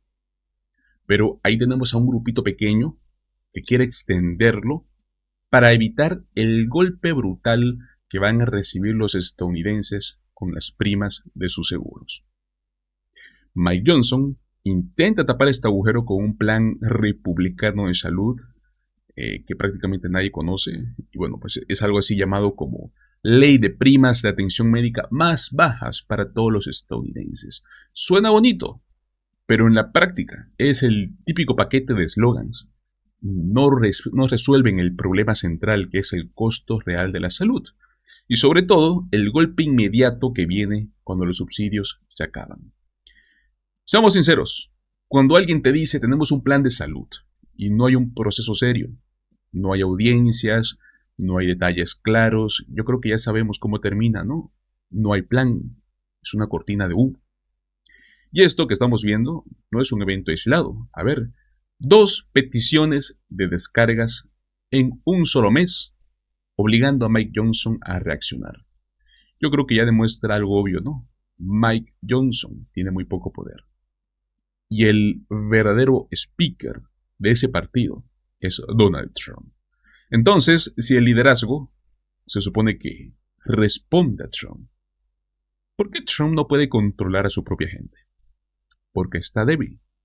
Y cuando un líder se debilita, los oportunistas empiezan a saltar y a salvarse ellos solos. Miren lo que significa esto, digamos estratégicamente, ¿no? Si esa votación llega al pleno, cada republicano va a tener que votar en público. Y va a quedar en el récord, o sea, grabado, diciendo una de 2 cosas. Sí, quiero extender el subsidio del Obamacare, quiero que la gente no se preocupe por esto. O no, quiero que tus primas se dupliquen y tú pierdas tu cobertura. Y aunque ya sabemos, ¿no?, que lo han hecho antes, tenerlos otra vez en el récord, en grabación, con un voto directo sobre esto, es un bombazo electoral. Especialmente en distritos que son competitivos, ¿no? Por eso, señores, Donald Trump se derritió cuando lo presionaron con una pregunta básica. Y fue, ¿qué pasa con esos 22 millones que podrían perder su cobertura? Escuchen lo que dijo. At the end of this year, those extended Obamacare subsidies expire. What's your message to those 24 million Americans who will see their insurance premiums go up? Don't make it sound so bad because, you know, obviously you're a sycophant for Democrats. You're obviously a provider of bad news for Republicans. Let me just say something. The Republicans, I think I can speak for Tom and most other people. I think what most Republicans want to see is what I want to see. And I leave it to them, and hopefully they're going to put great legislation on this desk right here. Un duro golpe, amigos. Qué malo eres por preguntarme eso. ¿Donald Trump cree que es más grave que le hagan una pregunta tan incómoda como esta? ¿Cree que es más grave que el hecho de que 22 millones de personas puedan quedar al aire con su salud? Ese es Donald Trump, un narcisista absoluto. Todo sobre él. Todo le molesta si lo expone. Todo es un ataque si lo obliga a rendir cuentas. Y bueno, pues el tema central, amigos, de estas elecciones de medio término va a ser la salud y el costo de vida. Garantizado. Donald Trump prometió 1 y 1000 veces que lo iba a arreglar desde el día 1. Y ahora tenemos ahí a J.D. Vance diciendo que es ridículo esperar que lo arreglaran rápido. No, señores, ellos lo prometieron. Hay tantos clips sobre eso. Lo dijeron, lo vendieron y ahora se están echando para atrás. Por eso, Donald Trump está recibiendo este empuje. Por eso los republicanos están entrando en pánico. Por eso se están rebelando. Y ayer vimos el programa de Rachel Maddow donde lo explicaron prácticamente, ¿no? Esto es el partido en ruinas. Johnson incapaz de sostener su bancada. Donald Trump viendo caos en su Casa Blanca y en el Congreso. La crisis solo empeora. Veamos ese fragmento. The Trump administration also plans to eliminate more than 30,000 healthcare jobs at the Department of Veterans Affairs. So Merry Christmas to veterans on that one. The hollowing out of our public health systems in this country under Donald Trump has led to a really interesting dynamic that we've been keeping an eye on for a few months here. Democratic-led states essentially picking up the slack where our federal public health systems are being destroyed. This is something that could really fundamentally reshape governance in this country and how we live. It could fundamentally reshape the difference between states and what it's like in blue state America versus red state America. I mean, you may remember back in August when Health Secretary Robert F. Kennedy Jr. abruptly fired the head of the CDC. It led to a wave of resignations from other top officials at that agency. Well, today, California's Democratic Governor Gavin Newsom announced that he has hired that former CDC director and the chief medical officer who quit along with her. Those two former CDC officials will now lead California's effort to, quote, fill the vacuum left by the Trump administration's systematic retreat from science and evidence-based public health. Esto es el Partido Republicano hecho pedazos. Esto es Mike Johnson perdiendo el control. Esto es Donald Trump debilitándose. Y esto es el tema más peligroso para ellos. La salud explotándoles en la cara. Porque, a ver, mientras ellos están obsesionados con recortes de impuestos para multimillonarios, la gente está intentando sobrevivir. Y encima los oligarcas que se han beneficiado, tipo Elon Musk, se preparan para meter mucho dinero en las elecciones de medio término. Lo cual yo creo que va a ser dinamita para el mensaje demócrata, ¿no? Que los oligarcas eligieron a Trump, que Trump empeoró tu vida y ahora los oligarcas quieren mantenerlo en el poder.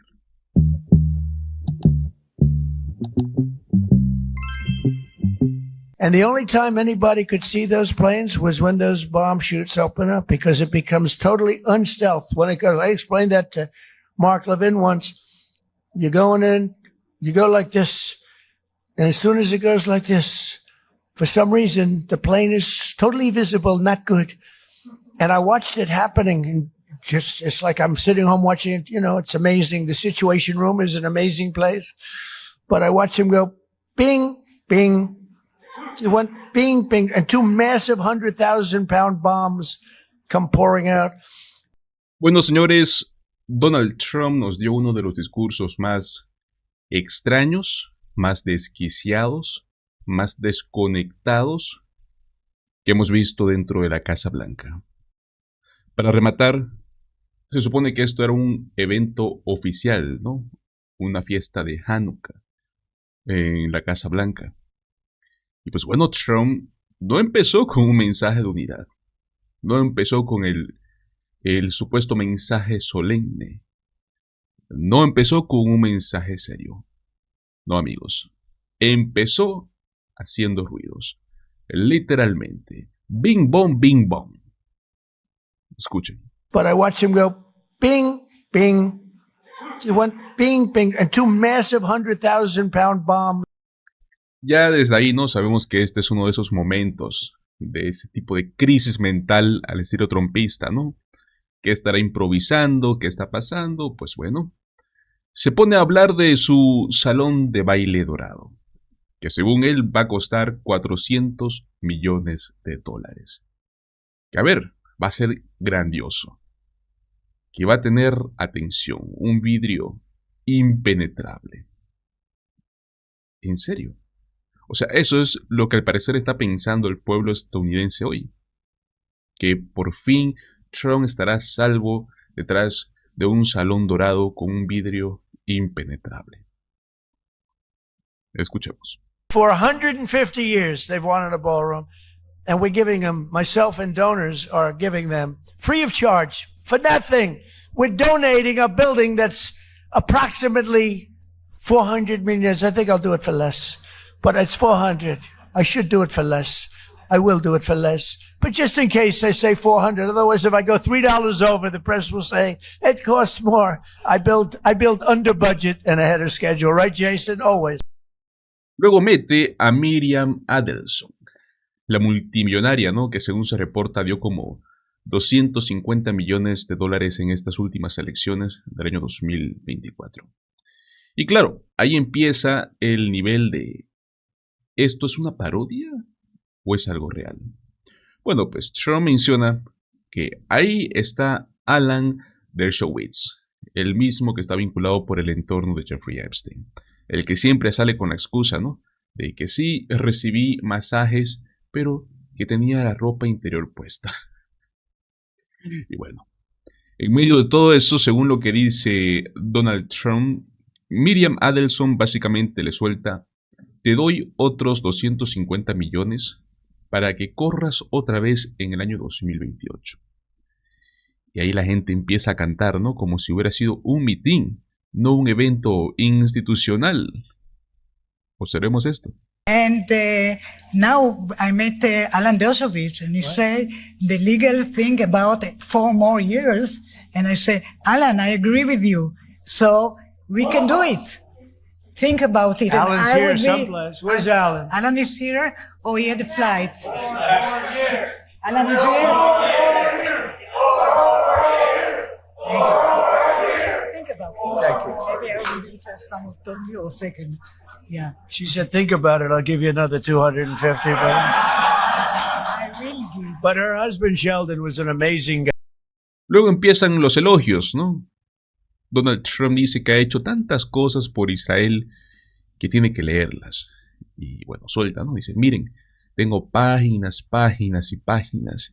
Y empieza a sacar papeles como si estuviera haciendo un show de utilería. Como si estuviera leyendo un menú de logros inconstitucionales, históricos. Veamos. Happy Hanukkah. And you know, this is the first time that I've ever brought up notes to make a speech for. We call them the Christmas dinners. I call them the Christmas Hanukkah dinners, if that's okay. I hope you don't mind. But I call them New Year's dinners too. But I've made about 20 of them so far. I never had any others. I brought this up. You know why? I've done so much for Israel that I have to read. Look at it. I got like pages. And I don't want to leave anything out. I don't want to leave Golan Heights out. I want to tell you what we did.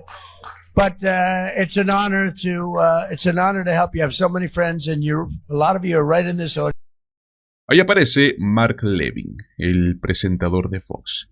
Y a ver, amigos, se manda un nivel de fanatismo que da vergüenza ajena. Empieza a insinuar que Donald Trump es prácticamente el primer presidente judío. Que Trump es judío por cómo apoya a Israel. Un culto, amigos. Esto es un culto. Y mientras ellos están ahí, en una fiesta de Hanukkah, a ver, yo quiero que hagas una pausa mental y solo pienses en esto. En el mismo país, en este mismo momento, hay instituciones federales donde se está discutiendo o incluso aplicando la permisividad con símbolos como evásticas, banderas confederadas. ¿Ustedes se acuerdan cuando se reportó y luego dijeron fake news y después no, que sí era verdad, pero que no lo vamos a hacer? Ahí lo tienen. Celebración, por un lado, y tolerancia a símbolos de odio por el otro. Escuchemos esto. 6 years ago, I was up here, and I said, this is our first Jewish president. Now he's the first Jewish president to serve 2 not consecutive presidencies. We thank you for everything. Yes, sir. Bad things happened on the second one. Namely, the election was rigged. And we found out, and you see that happening. But, and you are the greatest president. Thank you very much. And God bless you. Después, Trump presume otra vez del dinero de Adelson, 250 millones de dólares, menciona que una de las cosas que ella quería con fuerza y era mover la embajada de Estados Unidos en Israel a Jerusalén, que fue uno de sus grandes objetivos políticos. Y bueno, Trump lo dice como si fuera una transacción, ¿no? De que, oye, yo lo hice, yo lo logré, yo cumplí por lo que tú me acabas de dar $250 millones. Increíble, ¿no? Escuchemos. From day one, but I think it's okay if we ask Miriam Edelson. Do you want to come up here? Come up here, Miriam. Miriam gave my campaign indirectly and directly $250 million. She was number one. When somebody can give you $250 million, I think that we should give her the opportunity to say hello. And Miriam, make it quick, because $250 million is not what it used to be. Okay? Hello, darling. Come on. Incredible woman with a great husband, a man that loved Israel. Luego confiesa algo que, si esto no fuera real, pareciera, amigos, un guión de comedia. Dice que le gusta Mark Levin porque lo ve todos los sábados, todos los domingos, y que Levin pasa diciendo cuánto lo ama y que por eso le cae bien. O sea, Trump lo dice sin pudor. Su criterio es: si tú me elogias, me gustas. Veamos. And much more importantly, his much more brilliant wife. Where are you? There you are. Would you come on up here, both of you? Get up here. Get up here. Look, every Saturday, every Sunday, I'm forced to watch television to listen to this guy talk about how freaking great I am. Because he does like Trump. There's no question about it. Luego se va por un camino racista, xenófobo, lleno de odio, atacando a Alexandria Ocasio-Cortez y a otros miembros del Congreso, diciendo que hay que estar vigilantes, hay que tener cuidado, y lo hace tirando acusaciones de antisemitismo, o sea, como arma política, como si fuera un botón para activar la paranoia. Veamos. That's no longer true. You have to be very careful. You have a Congress in particular which is becoming anti-Semitic. You have AOC +3. You have those people, Ilhan Omar, she hates Jewish people. And you have to be very careful because there's been a big change. You know, if you go back 15 years ago, I'm not Jewish, but my father was very friendly with many, many Jewish people, was honored by Federation. I would go with him to Federation of Jewish Philanthropies and many other things. Y cuando continúa otra vez con este tema, ¿no? Del salón del baile dorado, ¿no? Amigos, está totalmente obsesionado con su palacio de gold. Veamos. It'll be the greatest ballroom anywhere in the world. But I said, who else but in our country would sue to stop a $400 million beautiful ballroom that people have been after for the White House? The White House has wanted a ballroom for 150. Ahora bien, señores, detengamos un segundo los clips y miremos el contraste, ¿no? Mientras Donald Trump está presumiendo de su salón dorado, de su ballroom, el desempleo subió a 4.6%. La manufactura prácticamente está en recesión. A ver, amigos, estamos hablando de que existe una recesión de contratación, porque casi no se están creando empleos. Y el único crecimiento real vienen exactamente de dos áreas que los republicanos y los MAGA están atacando todos los días: la educación y la salud. Y aún así, ahí tienes a gente haciendo culto, ¿no? Como Sid Rosenberg. Se subió al escenario a gritar prácticamente: "Te amo, Donald, te amo", como si fuera un concierto. Veamos esto. Say a few words. Thank you. I love him. Do you all love him? Has there been a president even close to this guy, even close? Aquí viene una parte muy interesante porque Trump admite algo brutal sobre su propio equipo enviado para Rusia y Ucrania. Y dice que Steve Witkoff no sabía nada de Rusia, que ni siquiera podía ubicar ciudades en un mapa.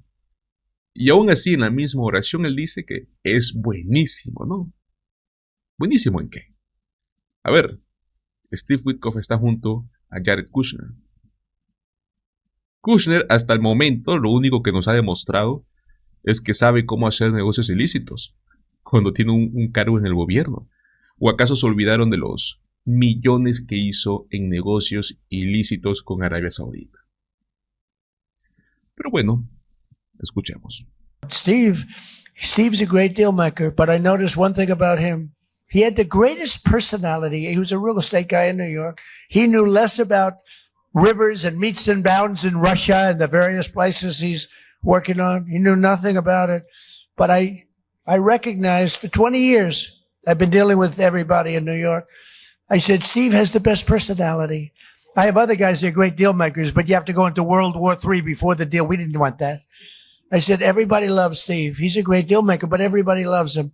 And that's what turned out to be. People love Steve. And I think we're going to be pretty close. I mean, we're going to see. I thought the easiest war to settle would be Russia, Ukraine, because they have a good relationship with Putin. It would have never happened if I were president. That would have never, and it didn't happen for 4 years. Aquí viene otra vez el momento del Bing Bong, Bing Bang, pero ahora con tecnología militar, ¿no? Porque, a ver, lo que sucedió es que prácticamente Trump intentó explicar esta tecnología y dice que lo cool que es ver aviones, ¿no? Y cuando se abren y hacen Bing Bang, Bing Boom y tiran las armas. Esto es la Casa Blanca, señores. No es un sketch. Veamos. They can fly those things, the way they can aim it at a target in the dark of night, the darkest you've ever seen. They wanted to be as dark as possible. They didn't want anything. And the only time anybody could see those planes was when those bomb chutes open up, because it becomes totally unstealth when it goes. I explained that to Mark Levin once. You're going in, you go like this, and as soon as it goes like this, for some reason, the plane is totally visible, not good. And I watched it happening, and just, it's like I'm sitting home watching it. You know, it's amazing. The Situation Room is an amazing place. But I watched him go, bing, bing. It went bing, bing, and two massive 100,000-pound bombs come pouring out. And the job they did was incredible. I mean, compare that to, I thought he was a nice man, but compare that to the Jimmy Carter attack on, that was not good, with the helicopters and the men running all over the place trying to get the hell out of there. This was not good. This was the single greatest military attack that anyone's ever seen. Y mientras todo este circo está sucediendo, por otro lado tenemos entrevistas de figuras del régimen lloriqueando, ¿no? Por críticas en redes sociales. Hablando de su vida personal, a ver, como si el país no estuviera ardiendo, ¿no? ¿Qué nivel de desconexión total? Escuchemos. Personal level, of course, I wish we didn't have to deal with the attacks. Like, she should be out there touring and crushing it on the country music stage, as she always has been. And she shouldn't have to deal with the collateral consequence of just being the FBI director's girlfriend. But I think with the hypersensitive nature of the media, especially the social media space, people come at you because it takes me back to like when I first did a investigation of consequence, Benghazi or Russiagate or what have you. They always said it's going to be the loudest when you're over the target. And yeah, it's been the loudest for us. Encima, Marco Rubio se queja de una foto en Vanity Fair diciendo que manipularon imágenes, que sacaron cosas de contexto, ¿no? Que Susie Wiles es la persona más leal a Trump. ¿Y es cierto? Porque lo que estamos viendo es que todo el mundo está en modo de control de daños. Está en modo sálvese quien pueda. Y a ver, aquí vienen puntos muy importantes, ¿no? Porque todo se conecta, ¿no? A ver, con los archivos de Jeffrey Epstein acercándose a una fecha límite, que es el próximo viernes. Con los republicanos que se están negando a extender los subsidios del Obamacare. Con un país que está entrando en una fase económica fatal. Donald Trump sigue en lo mismo. Está en problemas internos y necesita un enemigo externo. necesita una crisis, necesita un conflicto. ¿Por qué, amigos? Necesita una distracción. Es por eso, ¿no?, que sale este tipo de posts delirantes sobre Venezuela, ¿no?, que dice que Venezuela está rodeada por la armada más grande de la historia. Ojo con eso, que van a devolver a Estados Unidos todo el petróleo, tierras y activos supuestamente robados, y declara un bloqueo total a petroleros sancionados. Para mí eso suena más a un pretexto, ¿no?, para una intervención. Y ojo, amigos, que Maduro sea un dictador ilegítimo, autoritario, no significa que Trump tenga algún tipo de derecho a recuperar, entre comillas, tierras y petróleo de otro país, como si el mundo fuera un monopolio. Un juego de Monopoly. Y además un dato clave, el narcotráfico que golpea a Estados Unidos no se explica por Venezuela como origen principal de drogas. O sea que Trump está mezclando conceptos para poder vender un enemigo, poder justificar medidas extremas y, claro, mover titulares. Lo que Trump quiere es petróleo. Y eso coincide con lo que se reportó, ¿no?, que dentro del gobierno ya se habla de eso sin tapujos.